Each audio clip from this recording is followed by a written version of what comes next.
Hi everyone. Jensen Huang, the CEO of NVIDIA, recently delivered a jaw-dropping keynote in Taiwan. The CEO and founder of NVIDIA gives a detailed roadmap to NVIDIA's vision for the future of AI. This includes the NVIDIA Omniverse, AI factories, digital humans, new AI packages called NIMS, and the future of NVIDIA's hardware through Blackwell and the NVIDIA full AI technology stack. Let's check out this introduction to the NVIDIA Omniverse. And remember, everything you see here was built with generative AI. NVIDIA lives at the intersection of computer graphics, simulations, and artificial intelligence. This is our soul. Everything that I show you today is simulation. It's math, it's science, it's computer science, it's amazing computer architecture. None of it's animated, and it's all homemade. This is NVIDIA Soul, and we put it all into this virtual world we call Omniverse. Please enjoy.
Next, Jensen Huang is going to unpack how accelerated computing and artificial intelligence is going to reshape the computer industry.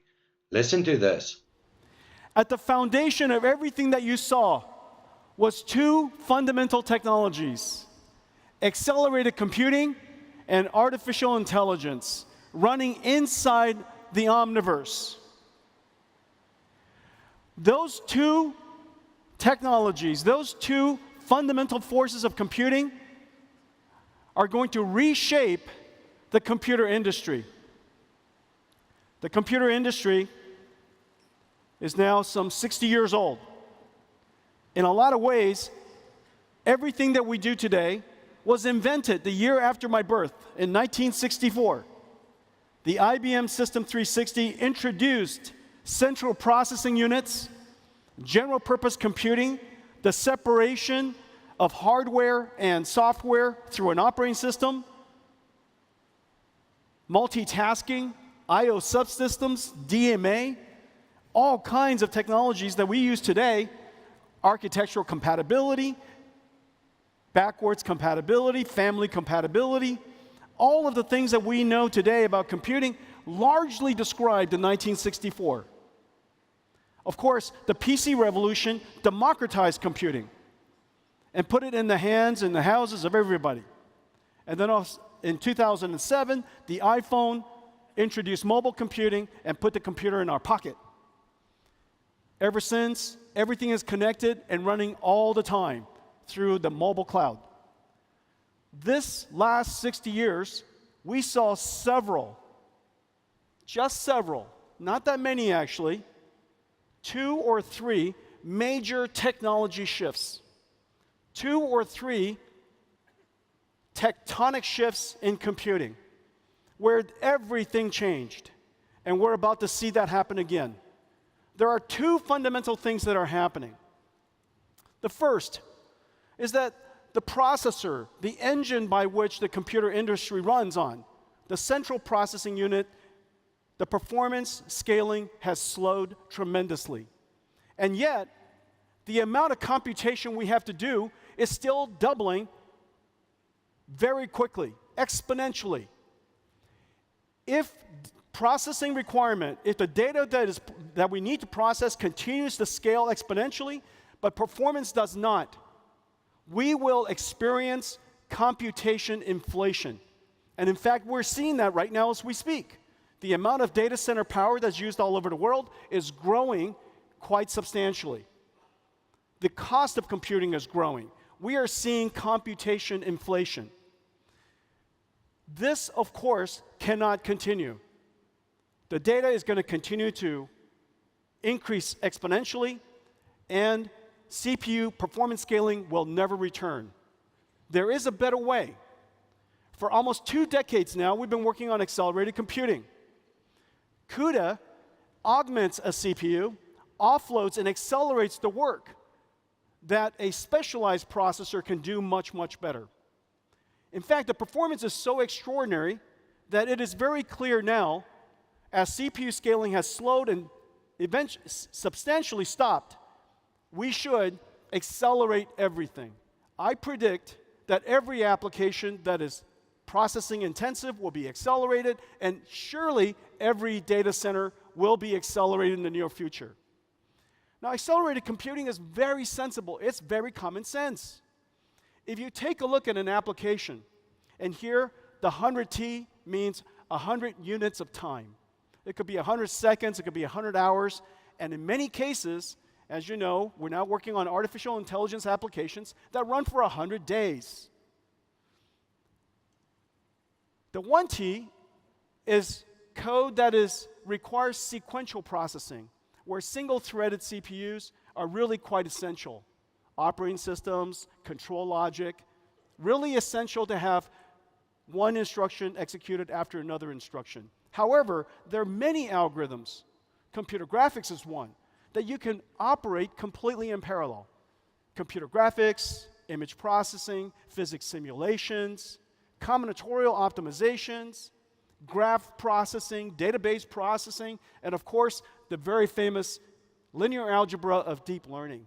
There are many types of algorithms that are very conducive to acceleration through parallel processing.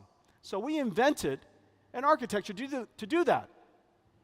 By adding the GPU to the CPU, the specialized processor can take something that takes a great deal of time and accelerate it down to something that is incredibly fast. And because the 2 processors can work side by side, they're both autonomous and they're both separate, independent that is, we could accelerate what used to take 100 units of time down to 1 unit of time. Well, the speed up is incredible. It almost sounds unbelievable. It almost sounds unbelievable. But today I'll demonstrate many examples for you. The benefit is quite extraordinary. 100 times speed up, but you only increase the power by about a factor of 3. And you increase the cost by only about 50%. We do this all the time in the PC industry. We add a GPU, a $500 GPU, GeForce GPU, to a $1,000 PC, and the performance increases tremendously. We do this in a data center. A $1 billion data center, we add $500 million worth of GPUs, and all of a sudden, it becomes an AI factory. This is happening all over the world today. Well, the savings are quite extraordinary. You're getting 60 times performance per dollar. 100 times speed up, you only increase your power by 3x. 100 times speed up, you only increase your cost by 1.5x. The savings are incredible. The savings are measured in dollars. It is very clear that many, many companies spend hundreds of millions of dollars processing data in the cloud. If it was accelerated, it is not unexpected that you could save hundreds of millions of dollars. Now, why is that? Well, the reason for that is very clear. We've been experiencing inflation for so long in general purpose computing. Now that we finally determined to accelerate, there's an enormous amount of captured loss that we can now regain. A great deal of captured, retained waste that we can now relieve out of the system, and that will translate into savings. Savings in money, savings in energy. And that's the reason why you've heard me say, the more you buy, the more you save.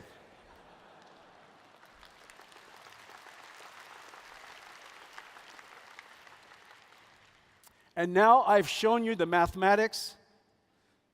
It is not accurate, but it is correct. Okay, that's called CEO math.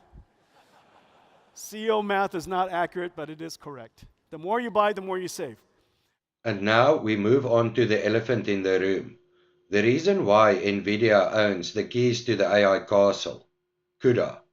Well, accelerated computing does deliver extraordinary results, but it is not easy. Why is it that it saves so much money, but people haven't done it for so long? The reason for that is because it's incredibly hard. There is no such thing as a software that you can just run through a C compiler and all of a sudden that application runs 100 times faster. That is not even logical. If it was possible to do that, they would have just changed the CPU to do that. You, in fact, have to rewrite the software. That's the hard part. The software has to be completely rewritten so that you could refactor, re-express the algorithms that was written on a CPU so that it could be accelerated, offloaded, accelerated, and run in parallel. That computer science exercise is insanely hard. Well, we've made it easy for the world over the last 20 years. Of course, the very famous cuDNN, the deep learning library that processes neural networks. We have a library for AI physics that you could use for fluid dynamics and many other applications where the neural network has to obey the laws of physics. We have a great new library called Ariel that is a CUDA accelerated 5G radio so that we can software define and accelerate the telecommunications networks the way that we've software defined the world's networking internet. And so the ability for us to accelerate that allows us to turn all of telecom into essentially the same type of platform, a computing platform, just like we have in the cloud. cuLitho is a computational lithography platform that allows us to process the most computationally intensive parts of chip manufacturing, making the mask. TSMC is in the process of going to production with cuLitho, saving enormous amounts of energy and enormous amounts of money, but the goal for TSMC is to accelerate their stack so that they're prepared for even further advances in algorithm and more computation for deeper and deeper, narrow and narrow transistors. Parabricks is our gene sequencing library. It is the highest throughput library in the world for gene sequencing. cuOpt is an incredible library for combinatorial optimization, route planning optimization, the traveling salesman problem, incredibly complicated. Scientists have largely concluded that you needed a quantum computer to do that. We created an algorithm that runs on accelerated computing that runs lightning fast. 23 world records. We hold every single major world record today. cuQuantum is an emulation system for a quantum computer. If you want to design a quantum computer, you need a simulator to do so. If you want to design quantum algorithms, you need a quantum emulator to do so. How would you do that? How would you design these quantum computers, create these quantum algorithms, if the quantum computer doesn't exist? Well, you use the fastest computer in the world that exists today. And we call it, of course, NVIDIA CUDA. And on that, we have an emulator that simulates quantum computers. It is used by several 100,000 researchers around the world. It is integrated into all the leading frameworks for quantum computing, and is used in scientific supercomputing centers all over the world. CUDA is an unbelievable library for data processing. Data processing consumes the vast majority of cloud spend today. All of it should be accelerated. CUDA accelerates the major libraries used in the world. Spark, many of you probably use Spark in your companies. Pandas, a new one called Polar, and of course, NetworkX, which is a graph processing database library. And so these are just some examples. There are so many more. Each one of them had to be created so that we can enable the ecosystem to take advantage of accelerated computing. If we hadn't created CUDA, CUDA alone wouldn't have been possible for all of the deep learning scientists around the world to use. Because CUDA and the algorithms that are used in TensorFlow and PyTorch, the deep learning algorithms, the separation is too far apart. It's almost like trying to do computer graphics without OpenGL. It's almost like doing data processing without SQL. These domain-specific libraries are really the treasure of our company. We have 350 of them. These libraries is what it takes and what has made it possible for us to have such open so many markets. I'll show you some other examples today. We are now going to look into a future of AI simulations in all areas of life. We'll now start getting into some of the practical, revolutionary applications of AI. What I'm about to show you would not be possible. This is Earth 2. The idea that we would create a digital twin of the Earth, that we would go and simulate the Earth so that we could predict the future of our planet to better avert disasters or better understand the impact of climate change so that we can adapt better, so that we could change our habits now.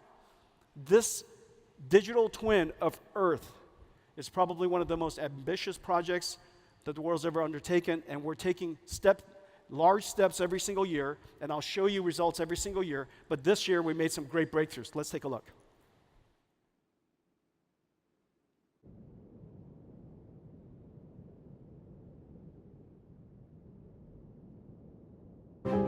On Monday, the storm will veer north again and approach Taiwan. There are big uncertainties regarding its path. Different paths will have different levels of impact on Taiwan.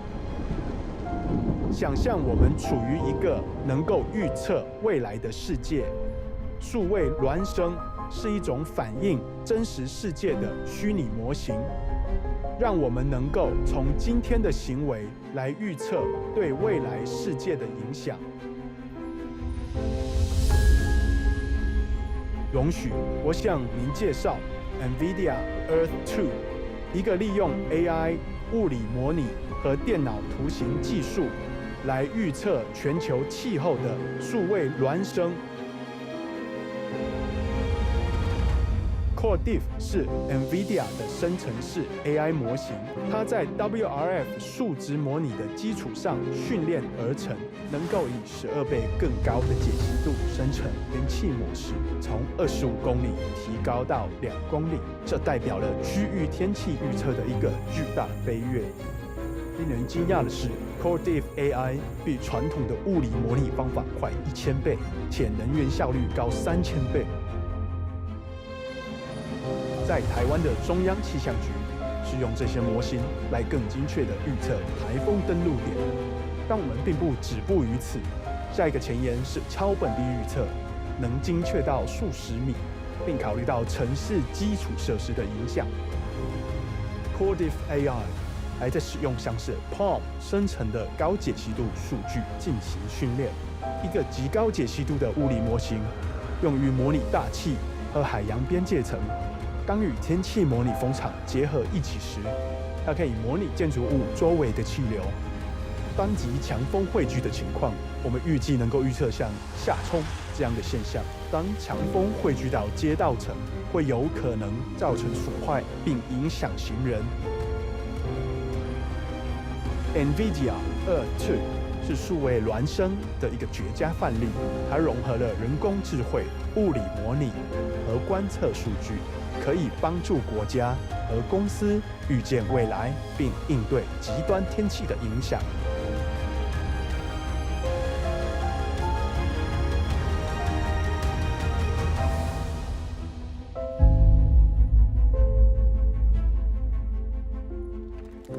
Listen to the road NVIDIA had to travel and how they assisted in getting us to large language models and ChatGPT.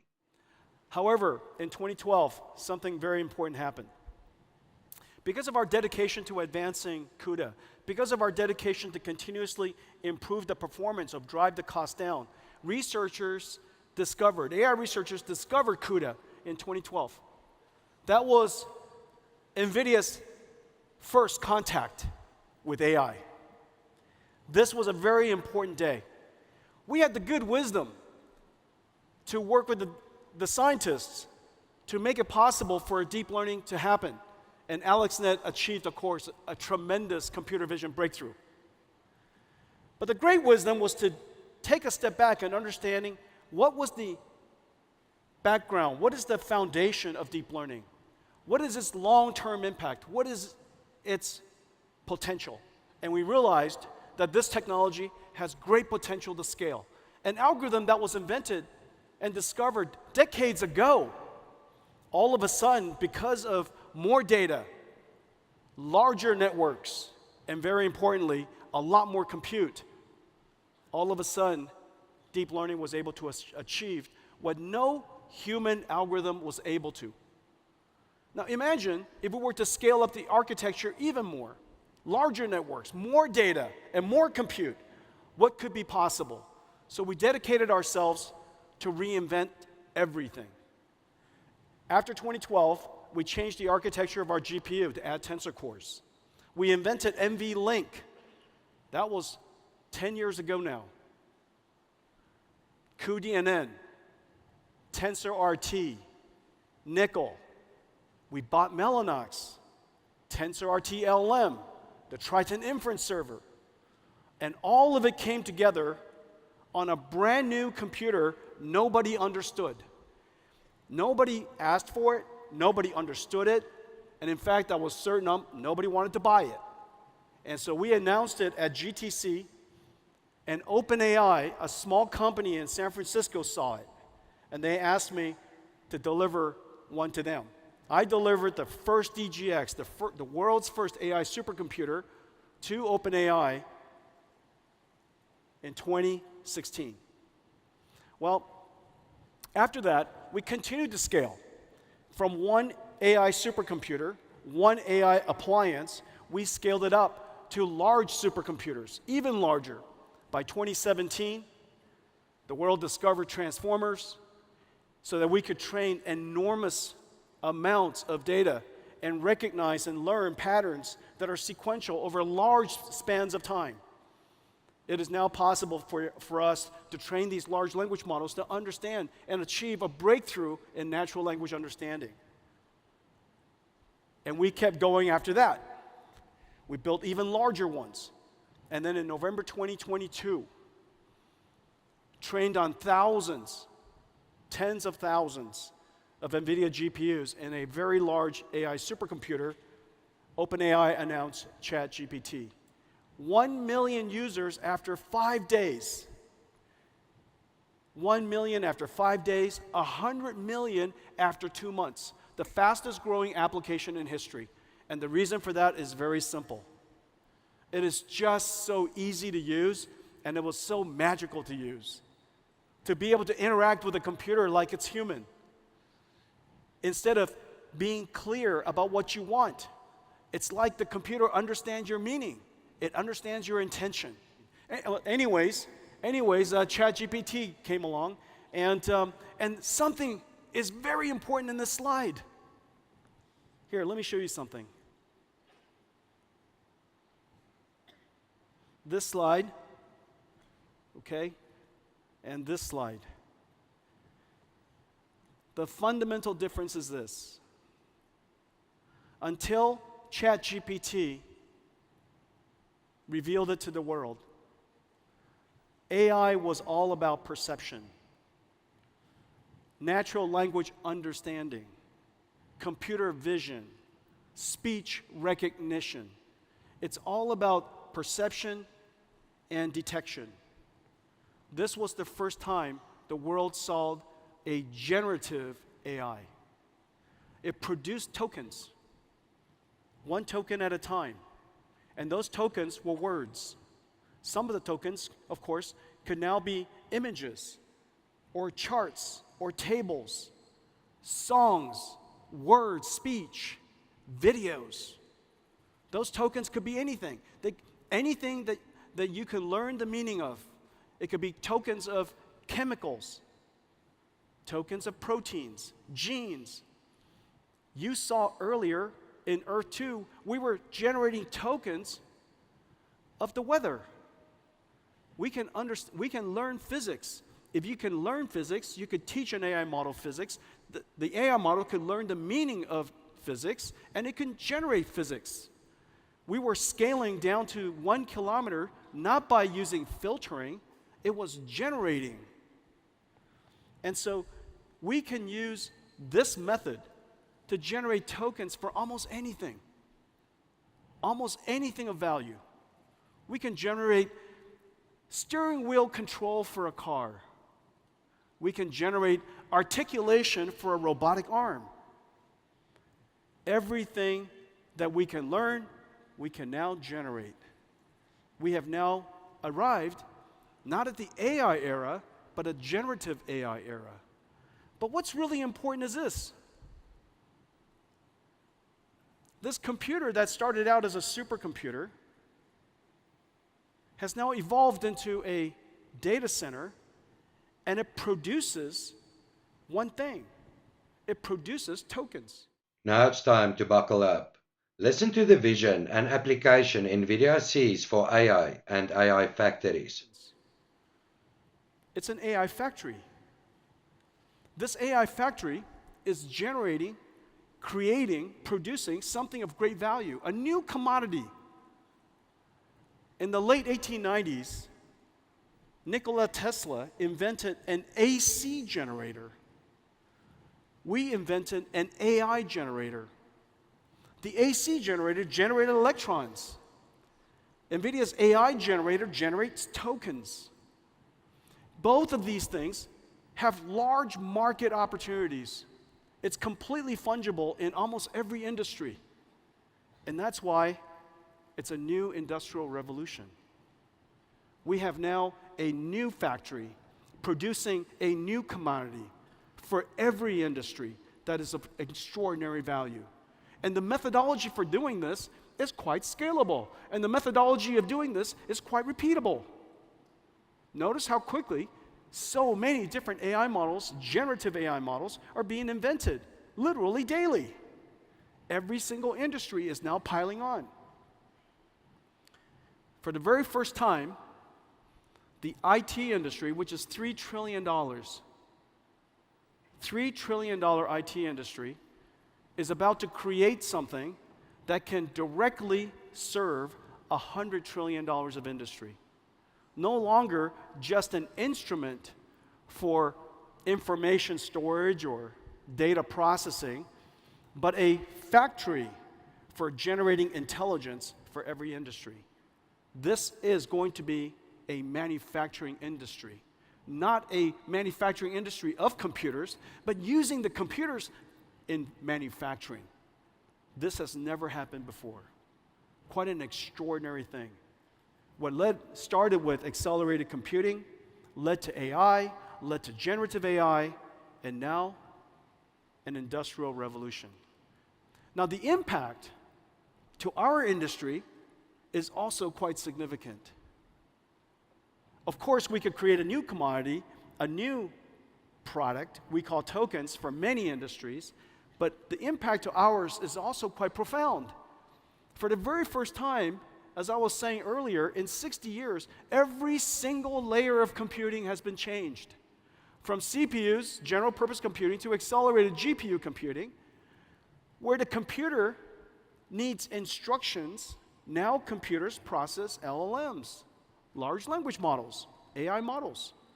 And whereas the computing model of the past is retrieval-based, almost every time you touch your phone, some pre-recorded text or pre-recorded image or pre-recorded video is retrieved for you and recomposed based on a recommender system to present it to you based on your habits. But in the future, your computer will generate as much as possible, retrieve only what's necessary. And the reason for that is because generated data requires less energy to go fetch information. Generated data also is more contextually relevant. It will encode knowledge, it will encode your understanding of you, and instead of get that information for me or get that file for me, you just say, ask me for an answer. And instead of a tool, instead of your computer being a tool that we use, the computer will now generate skills. It performs tasks. And instead of an industry that is producing software, which was a revolutionary idea in the early 90s. Remember, the idea that Microsoft created for packaging software revolutionized the PC industry. Without packaged software, what would we use the PC to do? It drove this industry. We will now listen to NVIDIA's vision of supplying a standard AI platform everyone can use, their AI containers called NIMS. And now, we have a new factory, a new computer. And what we will run on top of this is a new type of software. And we call it NIMS, NVIDIA Inference Microservices. Now, what happens is the NIM runs inside this factory. And this NIM is a pre-trained model. It's an AI. Well, this AI is, of course, quite complex in itself. But the computing stack that runs AIs are insanely complex. When you go and use ChatGPT, underneath their stack is a whole bunch of software. Underneath that prompt is a ton of software. And it's incredibly complex because the models are large, billions to trillions of parameters. It doesn't run on just one computer, it runs on multiple computers.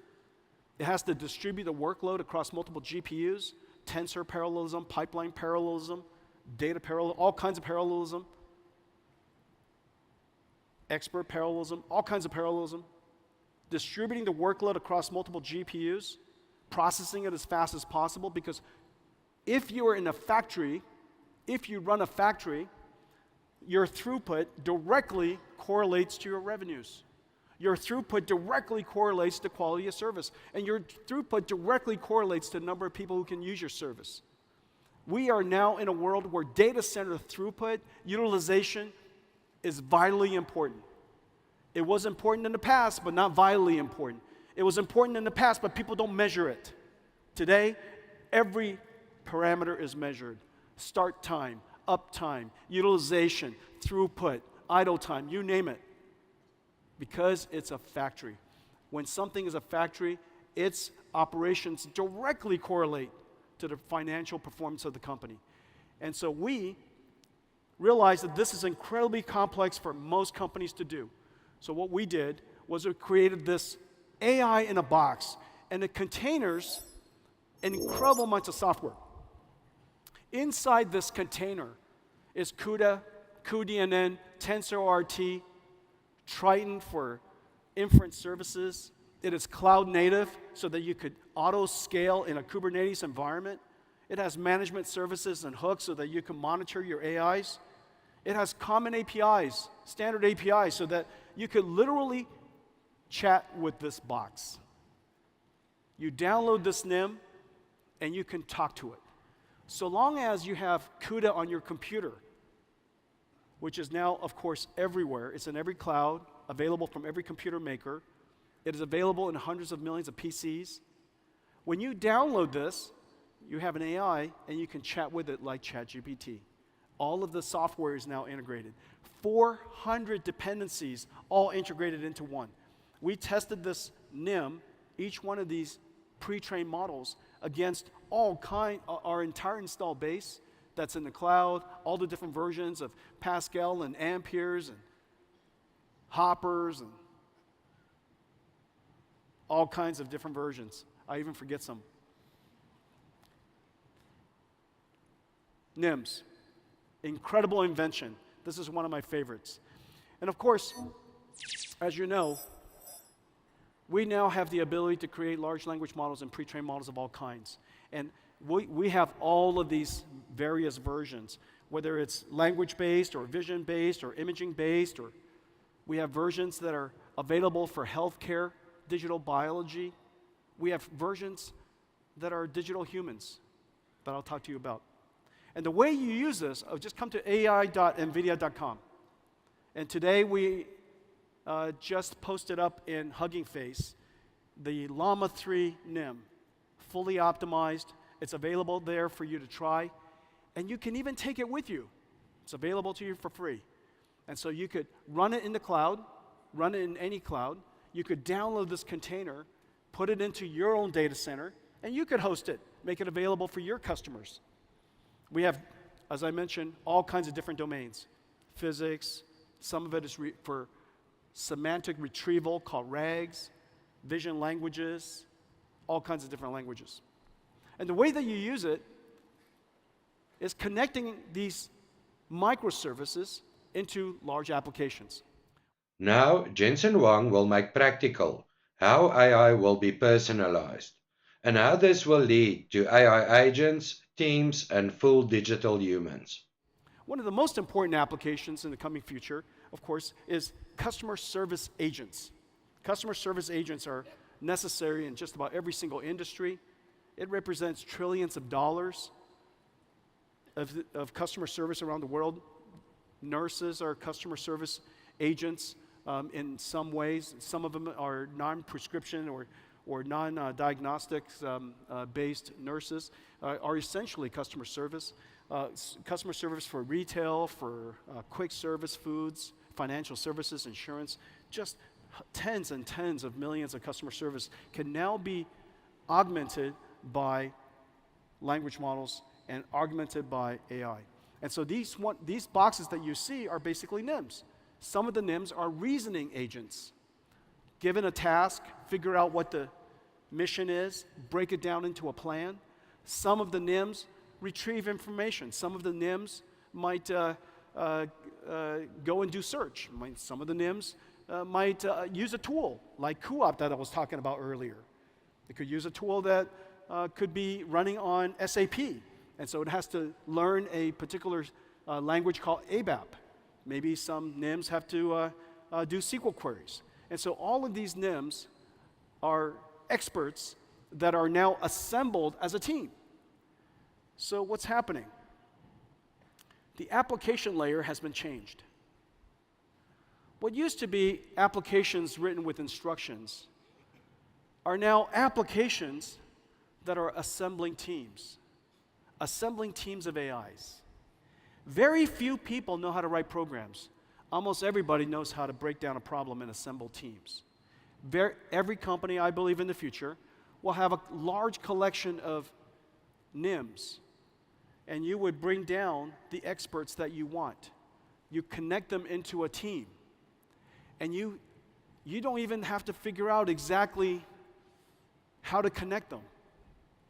You just give the mission to an agent, to a NIM, to figure out who to break the tasks down and who to give it to. And that central, the leader of the application, if you will, the leader of the team, would break down the task and give it to the various team members. The team members would perform their task, bring it back to the team leader. The team leader would reason about that and present an information back to you. Just like humans. This is in our near future. This is the way applications are going to look. Now, of course, we could interact with these AI services with text prompts and speech prompts. However, there are many applications where we would like to interact with what is otherwise a human-like form. We call them digital humans. NVIDIA has been working on digital human technology for some time. Let me show it to you. And well, before I do that, hang on a second. Before I do that, okay, digital humans has the potential of being a great interactive agent with you. They make much more engaging. They could be much more empathetic. And of course, we have to cross this incredible chasm, this uncanny chasm of realism, so that the digital humans would appear much more natural. This is, of course, our vision. This is a vision of where we love to go, but let me show you where we are. Great to be in Taiwan. Before I head out to the night market, let's dive into some exciting frontiers of digital humans. Imagine a future where computers interact with us just like humans can. Hi, my name is Sophie, and I am a digital human brand ambassador for Unique. This is the incredible reality of digital humans. Digital humans will revolutionize industries, from customer service to advertising and gaming. The possibilities for digital humans are endless. Using the scans you took of your current kitchen with your phone, They will be AI interior designers, helping generate beautiful, photorealistic suggestions and sourcing the materials and furniture. we have generated several design options for you to choose from. They'll also be AI customer service agents, making the interaction more engaging and personalized. Or digital healthcare workers who will check on patients, providing timely, personalized care. I did forget to mention to the doctor that I am allergic to penicillin. Is it still okay to take the medications? The antibiotics you've been prescribed, ciprofloxacin and metronidazole, don't contain penicillin, so it's perfectly safe for you to take them. And they'll even be AI brand ambassadors, setting the next marketing and advertising trends. Hi, I'm Ima, Japan's first virtual model. New breakthroughs in generative AI and computer graphics let digital humans see, understand, and interact with us in human-like ways. From what I can see, it looks like you're in some kind of recording or production setup. The foundation of digital humans are AI models built on multilingual speech recognition and synthesis, and LLMs that understand and generate conversation. 你们部落有什么特别的习俗吗？我们有丰富的祭祀仪式和传统舞蹈，还有对大自然的崇拜。The AIs connect to another generative AI to dynamically animate a lifelike 3D mesh of a face. And finally, AI models that reproduce lifelike appearances, enabling real-time path-traced subsurface scattering to simulate the way light penetrates the skin, scatters, and exits at various points, giving skin its soft and translucent appearance. NVIDIA ACE is a suite of digital human technologies packaged as easy-to-deploy, fully optimized microservices, or NIMS. Developers can integrate ACE NIMS into their existing frameworks, engines, and digital human experiences. Nemotron SLM and LLM NIMS to understand our intent and orchestrate other models. Riva Speech NIMS for interactive speech and translation. Audio to face and gesture NIMS for facial and body animation. And Omniverse RTX with DLSS for neural rendering of skin and hair. ACE NIMS run on NVIDIA GDN, a global network of NVIDIA accelerated infrastructure that delivers low latency digital human processing to over 100 regions. Have a look at this section, where we will see the NVIDIA hardware stack that will accelerate AI into the future. And so where do we go from here? I spoke earlier about the scaling of our data centers, and every single time we scaled, we found a new phase change. When we scaled from DGX into large AI supercomputers, we enabled transformers to be able to train on enormously large data sets. Well, what happened was, in the beginning, the data was human supervised. It required human labeling to train AIs. Unfortunately, there is only so much you can human label. Transformers made it possible for unsupervised learning to happen. Now, transformers just look at an enormous amount of data, or look at an enormous amount of video, or look at an enormous amount of images, and it can learn from studying an enormous amount of data, find the patterns and relationships itself. Well, the next generation of AI needs to be physically based. Most of the AIs today don't understand the laws of physics.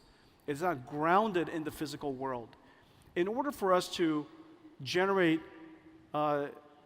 images and videos and 3D graphics and many physics phenomenons, we need AIs that are physically based and understand the laws of physics. Well, the way that you could do that is, of course, learning from video is one source. Another way is synthetic data, simulation data. And another way is using computers to learn with each other. This is really no different than using AlphaGo, having AlphaGo play itself, self-play, and between the two capabilities, same capabilities, playing each other for a very long period of time, they emerge even smarter. And so you're going to start to see this type of AI emerging. Well, if the AI data is synthetically generated and using reinforcement learning, it stands to reason that the rate of data generation will continue to advance. And every single time data generation grows, the amount of computation that we have to offer needs to grow with it. We are about to enter a phase where AIs can learn the laws of physics and understand and be grounded in physical world data. And so we expect that models will continue to grow. And we need larger GPUs. Well, Blackwell was designed for this generation. This is Blackwell, and it has several very important technologies. One, of course, is just the size of the chip. We took two of the largest, a chip that is as large as you can make it at TSMC, and we connected two of them together with a 10 terabytes per second link between. The world's most advanced SerDes connecting these two together. We then put two of them on a computer node, connected with a Grace CPU. The Grace CPU could be used for several things. In the training situation, it could be used for fast checkpoint and restart. In the case of inference and generation, it could be used for storing context memory, so that the AI has memory and understands the context of the conversation you would like to have. It's our second generation transformer engine. Transformer engine allows us to adapt dynamically to a lower precision based on the precision and the range necessary for that layer of computation. This is our second generation GPU that has secure AI, so that you could ask your service providers to protect your AI from being either stolen, from theft, or tampering. This is our fifth generation NVLink. NVLink allows us to connect multiple GPUs together, and I'll show you more of that in a second. And this is also our first generation with a reliability and availability engine. This system, this RAS system, allows us to test every single transistor, flip-flop, memory on chip, memory off chip, so that we can, in the field, determine whether a particular chip is failing. The MTBF, the mean time between failure of a supercomputer with 10,000 GPUs, is measured in hours. The mean time between failure of a supercomputer with 100,000 GPUs is measured in minutes. And so the ability for a supercomputer to run for a long period of time and train a model that could last for several months is practically impossible if we don't invent technologies to enhance its reliability. Reliability would, of course, enhance its uptime, which directly affects the cost. And then lastly, decompression engine. Data processing is one of the most important things we have to do. We added a data compression engine, decompression engine, so that we can pull data out of storage 20 times faster than what's possible today. Well, all of this represents Blackwell, and I think we have one here that's in production. During GTC, I showed you Blackwell in the prototype state. The other side? This is why we practice.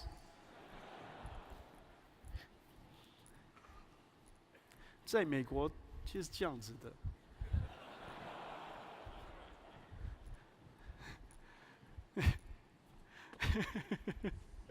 Ladies and gentlemen, this is Blackwell.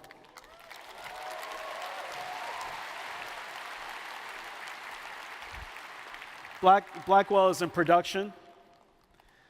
Incredible amounts of technology. This is our production board. This is the most complex, highest performance computer the world's ever made. This is the gray CPU.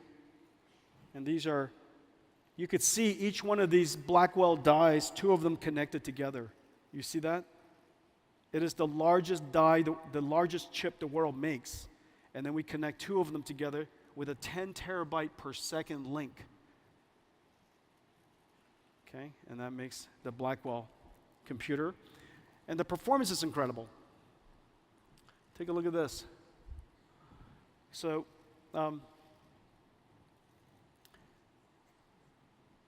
you see our the computational, the flops, the AI flops for each generation has increased by 1,000 times in 8 years.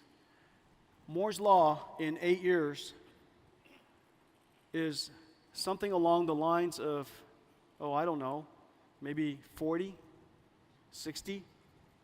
And in the last 8 years, Moore's law has gone a lot less. And so just to compare, even Moore's law at its best of times compared to what Blackwell could do. So the amount of computations is incredible. And whenever we bring the computation high, the thing that happens is the cost goes down. And I'll show you.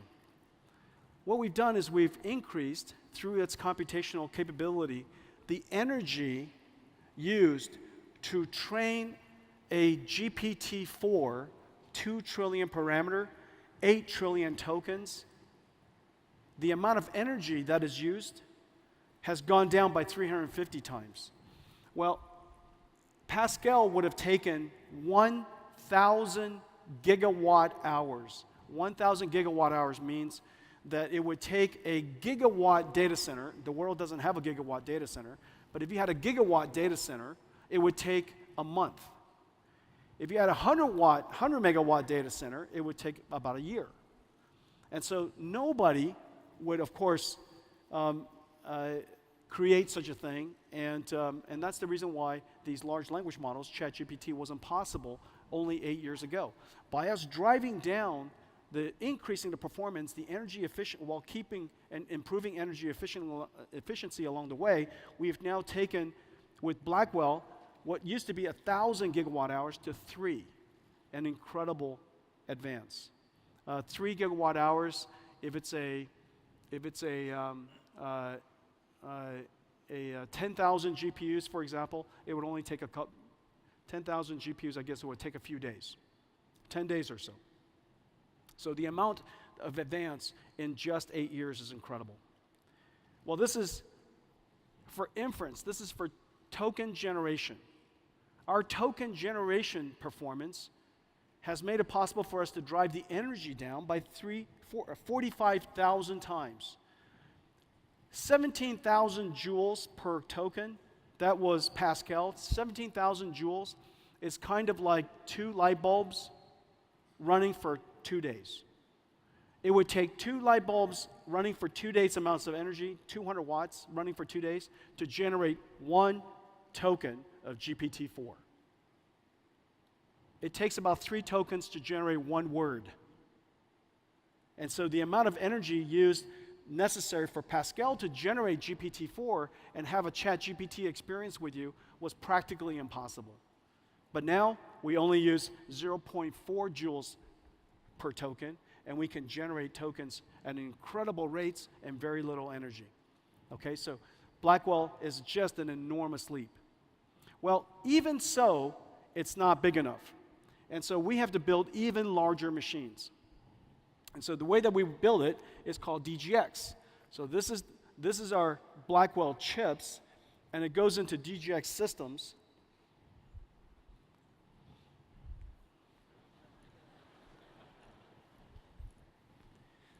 That's why we should practice. So this is a DGX Blackwell. This is air-cooled, has 8 of these GPUs inside. Look at the size of the heat sinks on these GPUs. About 15 kilowatts, 15,000 watts, and completely air-cooled. This version supports x86, and it goes into the infrastructure that we've been shipping hoppers into. However, if you would like to have liquid cooling, we have a new system, and this new system is based on this board, and we call it MGX for modular. And this modular system, you won't be able to see this. Can they see this? Can you see this? You can?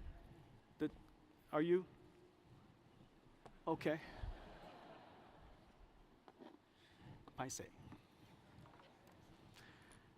And so this is the MGX system, and here's the 2 Blackwell boards. So this one node has 4 Blackwell chips.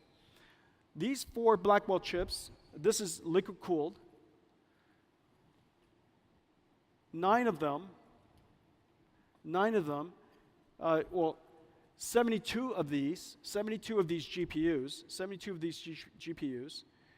are then connected together with a new NVLink. This is NVLink switch 5th generation. And the NVLink switch is a technology miracle. This is the most advanced switch the world's ever made. The data rate is insane.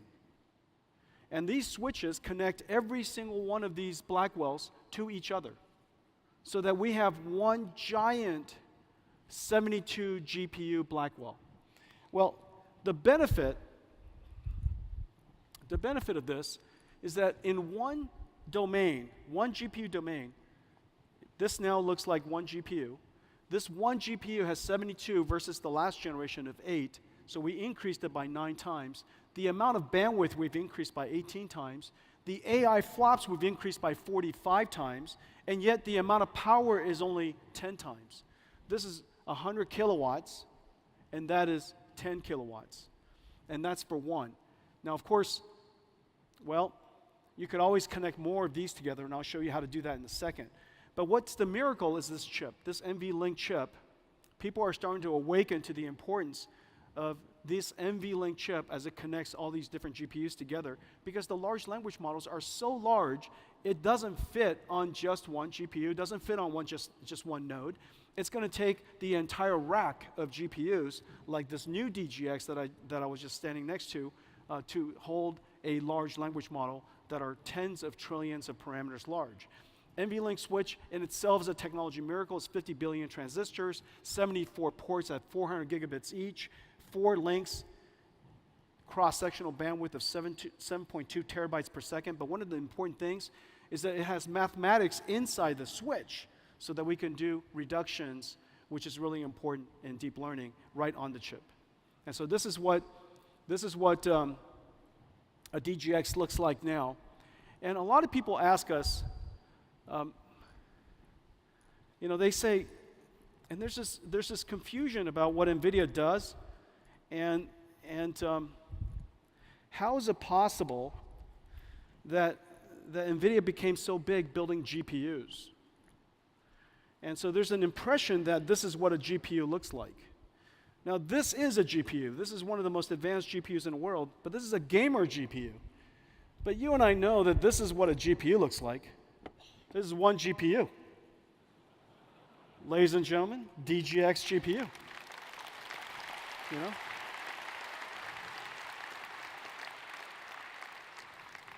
The back of this GPU is the NVLink spine. The NVLink spine is 5,000 wires, 2 miles. And it's right here. This is an NVLink spine. And it connects 72 GPUs to each other. This is an electrical, mechanical miracle. The transceivers makes it possible for us to drive the entire length in copper. And as a result, This switch, the NVLink switch, driving the NVLink spine in copper, makes it possible for us to save 20 kilowatts in one rack. 20 kilowatts could now be used for processing. Just an incredible achievement. So this is the NVLink spine.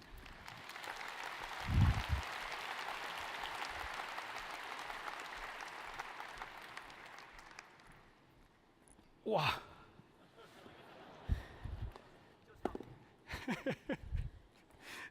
That went down today. And even this is not big enough. Even this is not big enough for AI factories, so we have to connect it all together with very high-speed networking.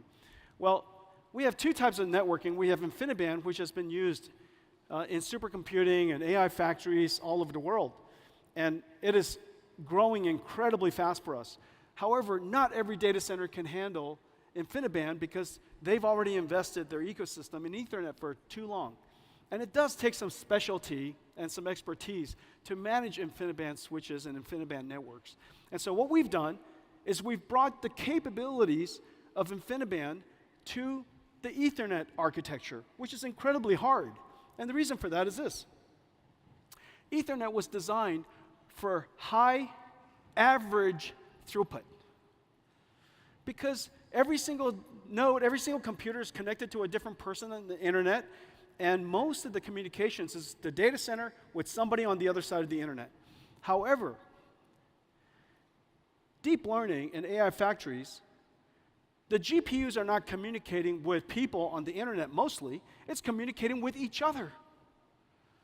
They're communicating with each other because they're collecting partial products, and they have to reduce it and then redistribute it. Chunks of partial products, reduction, redistribution. That traffic is incredibly bursty. And it is not the average throughput that matters, it's the last arrival that matters. Because if you're reducing, collecting partial products from everybody, if I'm trying to take all of your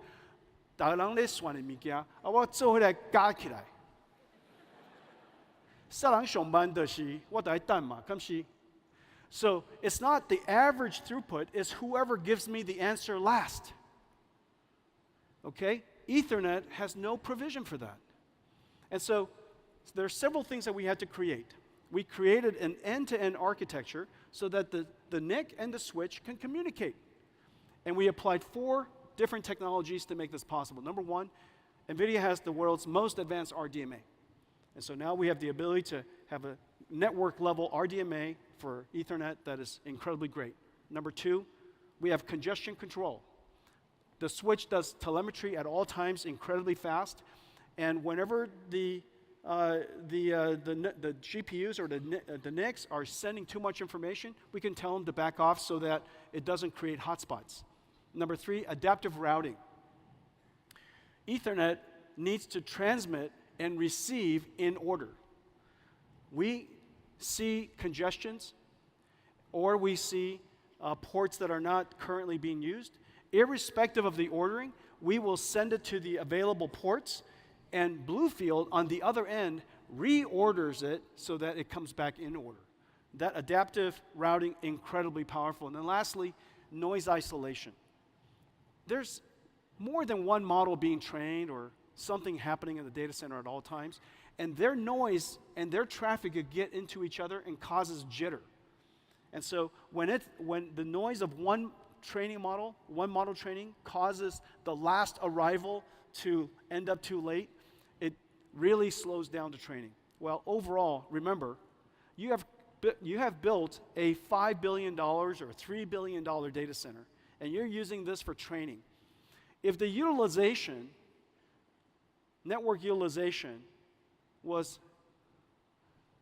40% lower, and as a result, the training time was 20% longer, the $5 billion data center is effectively like a $6 billion data center. So the cost is incredible. The cost impact is quite high. Ethernet with Spectrum-X basically allows us to improve the performance so much that the network is basically free. And so this is really quite an achievement. We have a whole pipeline of Ethernet products behind us. This is Spectrum X800. It is 51.2 terabits per second and 256 radix. The next one coming is 512 radix, is 1 year from now. 512 radix, and that's called Spectrum X800 Ultra. And the one after that is X1600. But the important idea is this. X800 is designed for tens of thousands of GPUs. X800 Ultra is designed for hundreds of thousands of GPUs. And X1600 is designed for millions of GPUs. The days of millions of GPU data centers are coming. And the reason for that is very simple. Of course, we want to train much larger models, but very importantly, in the future, almost every interaction you have with the internet or with a computer will likely have a generative AI running in the cloud somewhere. And that generative AI is working with you, interacting with you, generating videos or images or text or maybe a digital human. And so you're interacting with your computer almost all the time, and there's always a generative AI connected to that. Some of it is on-prem, some of it is on your device, and a lot of it could be in the cloud. These generative AIs will also do a lot of reasoning capability. Instead of just one-shot answers, they might iterate on answers so that it improves the quality of the answer before they give it to you. And so the amount of generation we're going to do in the future is going to be extraordinary. Let's take a look at all of this put together. Now tonight, this is our first nighttime keynote. I want to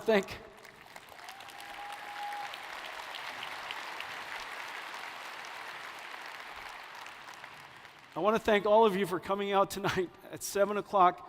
And so what I'm about to show you has a new vibe, okay? There's a new vibe. This is kind of the nighttime keynote vibe. So enjoy this.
Now, you can't do that on a morning keynote.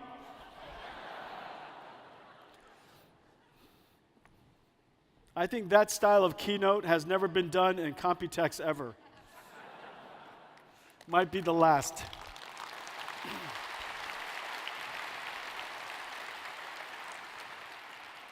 Only NVIDIA can pull off that. Only I can do that.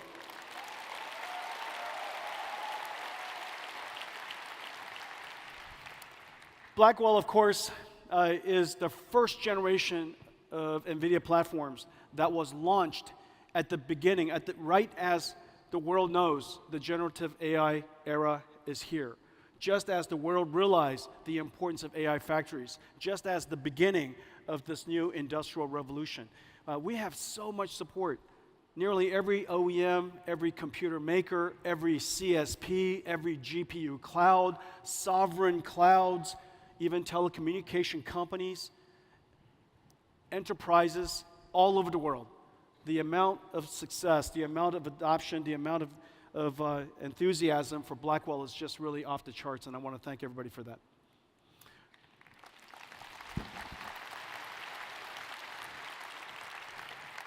We're not stopping there. During the time of this incredible growth, we want to make sure that we continue to enhance performance, continue to drive down cost of training, cost of inference, and continue to scale out AI capabilities for every company to embrace. The further performance we drive up, the greater the cost decline. Hopper platform, of course, was the most successful data center processor probably in history. And this is just an incredible, incredible success story. However, Blackwell is here, and every single platform, as you'll notice, are several things. You've got the CPU, you have the GPU, you have NVLink, you have the NIC, and you have the switch. The NVLink switch connects all of the GPUs together as large of a domain as we can, and whatever we can't do, we connect it with very large and very high-speed switches. Every single generation, as you'll see, is not just the GPU, but it's an entire platform. We build the entire platform. We integrate the entire platform into an AI factory supercomputer. However, then we disaggregate it and offer it to the world. And the reason for that is because all of you could create interesting and innovative configurations and all kinds of different styles and fit different data centers and different customers and different places, some of it for edge, some of it for telco.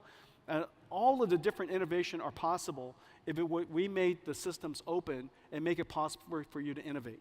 And so we design it integrated, but we offer it to you disintegrated so that you could create modular systems. The Blackwell platform is here.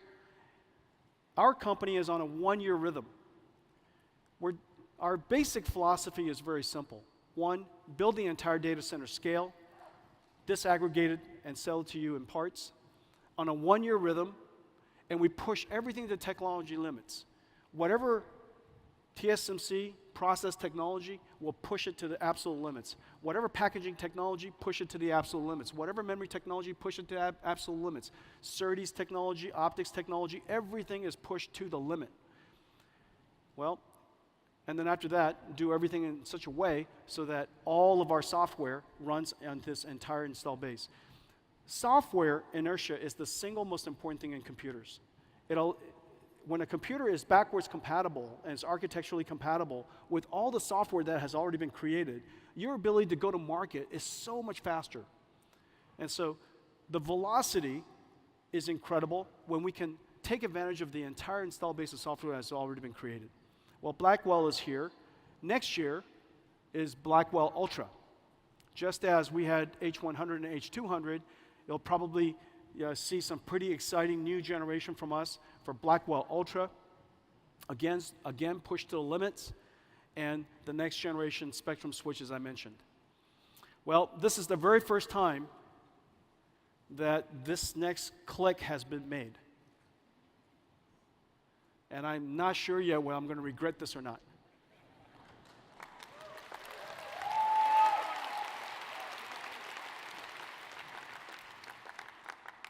We have code names in our company, and we try to keep them very secret. Oftentimes, most of the employees don't even know. But our next generation platform is called Rubin. The Rubin platform, I'm not going to spend much time on it. I know what's going to happen. You're going to take pictures of it, and you're going to go look at the fine prints, and feel free to do that. So we have the Rubin platform, and 1 year later, we have the Rubin Ultra platform. All of these chips that I'm showing you here are all in full development, 100% of them. And the rhythm is 1 year at the limits of technology, all 100% architecturally compatible. So this is basically what NVIDIA is building, and all of the richness of software on top of it. So in a lot of ways, the last 12 years, from that moment of ImageNet and us realizing that the future of computing was going to radically change to today, is really exactly as I was holding up earlier. GeForce pre-2012 and NVIDIA today. The company has really transformed tremendously, and I want to thank all of our partners here for supporting us every step along the way. This is the NVIDIA Blackwell platform. The last section of this keynote will take us into the world of physical AI and robotics. We will also get a glance of where you'll be sending your robots to learn. Let me talk about what's next. The next wave of AI is physical AI. AI that understands the laws of physics. AI that can work among us. And so they have to understand the world model so that they understand how to interpret the world, how to perceive the world. They have to, of course, have excellent cognitive capabilities so they can understand us, understand what we asked, and perform the tasks. In the future, robotics is a much more pervasive idea. Of course, when I say robotics, there's a humanoid robotics that's usually the representation of that. But that's not at all true. Everything is going to be robotic. All of the factories will be robotic. The factories will orchestrate robots, and those robots will be building products that are robotic. Robots interacting with robots, building products that are robotic. Well, in order for us to do that, we need to make some breakthroughs, and let me show you the video.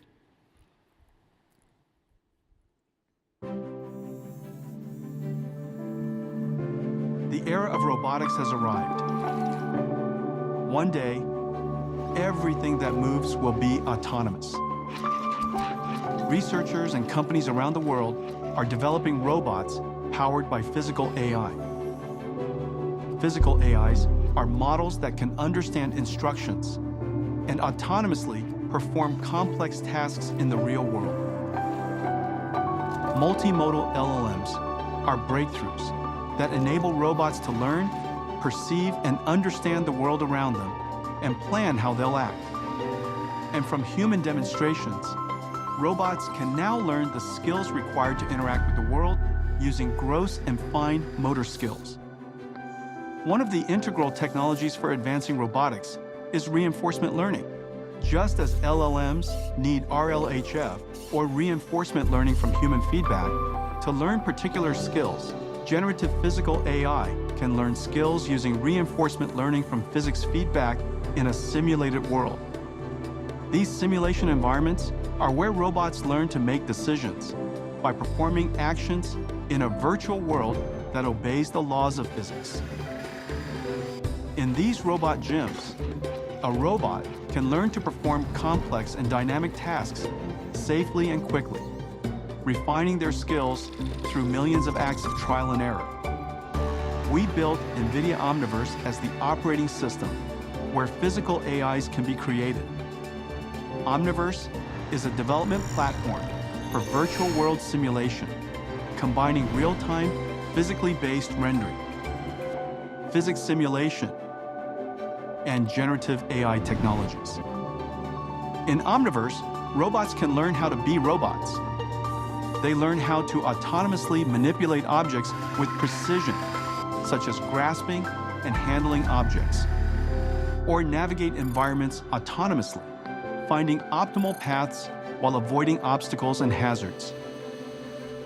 Learning in Omniverse minimizes the sim-to-real gap and maximizes the transfer of learned behavior.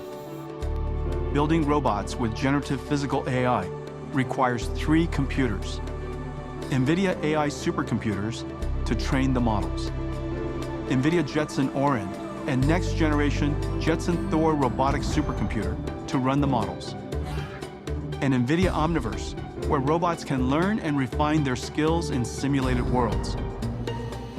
We build the platforms, acceleration libraries, and AI models needed by developers and companies, and allow them to use any or all of the stacks that suit them best. The next wave of AI is here. Robotics, powered by physical AI, will revolutionize industries.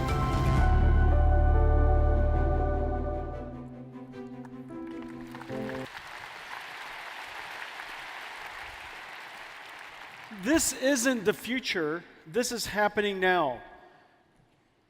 There are several ways that we're going to serve the market. The first, we're going to create platforms for each type of robotic systems. One for robotic factories and warehouses. One for robots that manipulate things. One for robots that move. And one for robots that are humanoid.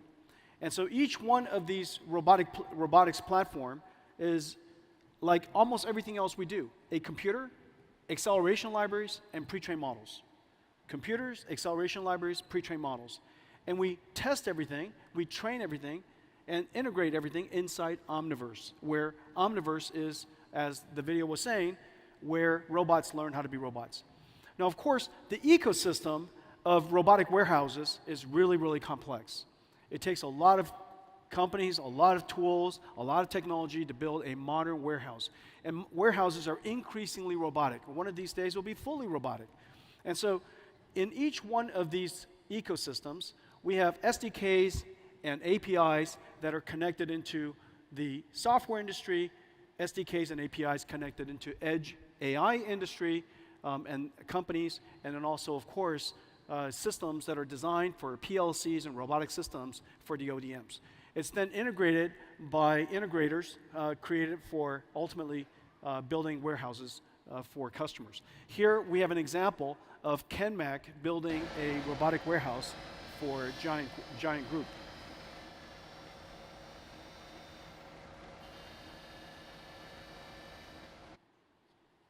Okay, and then here, now let's talk about factories. Factories has a completely different ecosystem. And Foxconn is building some of the world's most advanced factories. Their ecosystem, again, edge computers and robotics, software for designing the factories, the workflows, programming the robots, and of course, PLC computers that orchestrate the digital factories and the AI factories. We have SDKs that are connected into each one of these ecosystems as well. This is happening all over Taiwan. Foxconn is building digital twins of their factories. Delta is building digital twins of their factories. By the way, half is real, half is digital, half is Omniverse. Pegatron is building digital twins of their robotic factories. Wistron is building digital twins of their robotic factories. And this is really cool. This is a video of Foxconn's new factory. Let's take a look. Demand for NVIDIA accelerated computing is skyrocketing as the world modernizes traditional data centers into generative AI factories. Foxconn, the world's largest electronics manufacturer, is gearing up to meet this demand by building robotic factories with NVIDIA Omniverse and AI. Factory planners use Omniverse to integrate facility and equipment data from leading industry applications like Siemens Teamcenter X and Autodesk Revit. In the digital twin, they optimize floor layout and line configurations and locate optimal camera placements to monitor future operations with NVIDIA Metropolis-powered Vision AI. Virtual integration saves planners on the enormous cost of physical change orders. During construction, the Foxconn teams use the digital twin as the source of truth to communicate and validate accurate equipment layout. The Omniverse digital twin is also the robot gym, where Foxconn developers train and test NVIDIA Isaac AI applications for robotic perception and manipulation, and Metropolis AI applications for sensor fusion. In Omniverse, Foxconn simulates 2 robot AIs before deploying runtimes to Jetson computers. On the assembly line, they simulate Isaac manipulator libraries and AI models for automated optical inspection for object identification, defect detection, and trajectory planning. To transfer HGX systems to the test pods, they simulate Isaac perceptor-powered Ferrobot AMRs as they perceive and move about their environment with 3D mapping and reconstruction. With Omniverse, Foxconn builds their robotic factories that orchestrate robots running on NVIDIA Isaac to build NVIDIA AI supercomputers, which in turn train Foxconn's robots.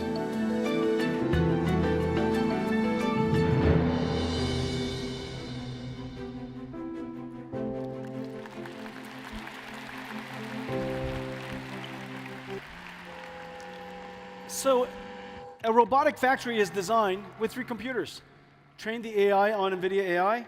You have the robot running on the PLC systems for orchestrating the factories. And then you, of course, simulate everything inside Omniverse.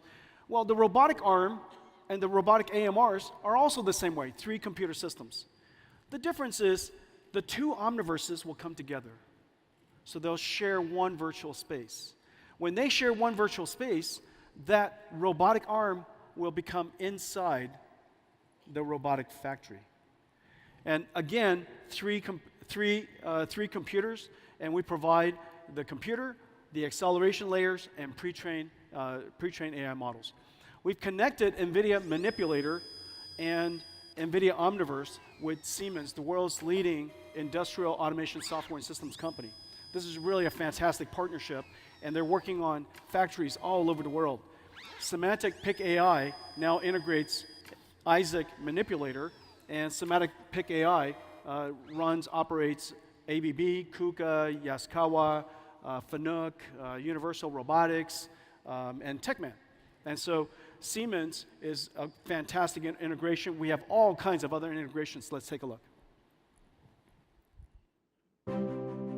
ArcBest is integrating Isaac Perceptor into FoxSmart autonomy robots for enhanced object recognition and human motion tracking in material handling. BYD Electronics is integrating Isaac Manipulator and Perceptor into their AI robots to enhance manufacturing efficiencies for global customers. IdealWorks is building Isaac Perceptor into their IWOS software for AI robots in factory logistics. Intrinsic, an Alphabet company, is adopting Isaac Manipulator into their flow state platform to advance robot grasping. Gideon is integrating Isaac Perceptor into Tray AI-powered forklifts to advance AI-enabled logistics. Argo Robotics is adopting Isaac Perceptor into Perception Engine for advanced vision-based AMRs. Solomon is using Isaac Manipulator AI models in their AccuPick 3D software for industrial manipulation. Techman Robot is adopting Isaac Sim and Manipulator into TMFlow, accelerating automated optical inspection. Teradyne Robotics is integrating Isaac Manipulator into Polyscope X for cobots and Isaac Perceptor into Mir AMRs.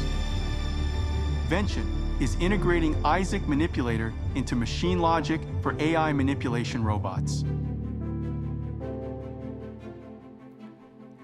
Robotics is here. Physical AI is here.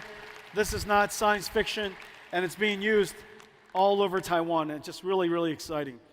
And that's the factory, the robots inside, and of course, all the products are going to be robotics. So there are 2 very high volume robotics products. One, of course, is the self-driving car, or cars that have a great deal of autonomous capability. NVIDIA, again, builds the entire stack. Next year, we're going to go to production with the Mercedes fleet, and after that, in 2026, the JLR fleet. We offer the full stack to the world. However, you're welcome to take whichever parts, whichever layer of our stack, just as the entire drive stack is open. The next high-volume robotics product that's going to be manufactured by robotic factories with robots inside will likely be humanoid robots. And this has great progress in recent years in both the cognitive capability because of foundation models and also the world understanding capability that we're in the process of developing. I'm really excited about this area because obviously the easiest robot to adapt into the world are humanoid robots because we built the world for us. We also have the most amount of data to train these robots than other types of robots because we have the same physique. And so the amount of training data we can provide through demonstration capabilities and video capabilities is going to be really great. And so we're going to see a lot of progress in this area. Well, I think we have some robots that we'd like to welcome. There you go. About my size.